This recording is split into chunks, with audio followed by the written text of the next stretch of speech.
Non-invasive butt lift 2.0. How to perform a non-invasive butt lift 2.0. The following are instructions on how to perform a non-invasive butt lift with the wood therapy tools, the ultrasonic cavitation probe, a radiofrequency machine and a vacuum therapy machine. To perform the non-invasive butt lift 2.0, you'll follow all of the instructions from the non-invasive butt lift 1.0. A cavitation probe sends waves to the fat cells and helps to disperse the fat out of the cell. The fat then comes to the surface to liquefy. When would you use the ultrasonic cavitation probe? When the client's legs are more on the heavier side and contain more fat, we'd use the probe to liquefy the fat and shrink the thigh area, which in turn would show more definition in the glute area. We would also use the metal vacuum to drag the liquefied fat to the desired area. We will not go over the settings for the ultrasonic cavitation machine as they are very basic and self-explanatory.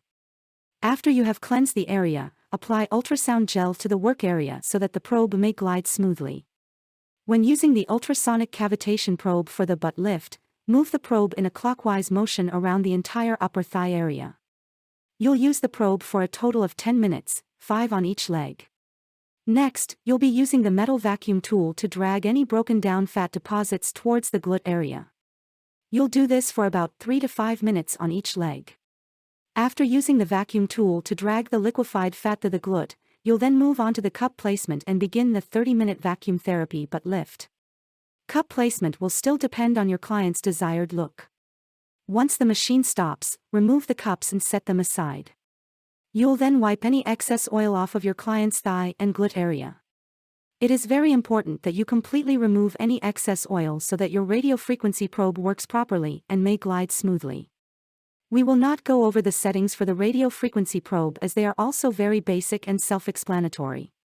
After you have removed the oil, apply ultrasound gel to the areas you will be working on. The radiofrequency probe will produce heat, which in turn will help produce collagen in the client's skin.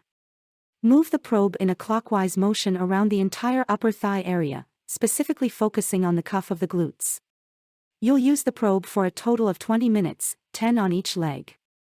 Do not hold the probe in place on your client's skin as you can burn them. The probe needs to be in motion at all times. Be sure to watch the brief clips on the next slide on how to use the ultrasonic cavitation probe and radiofrequency machine.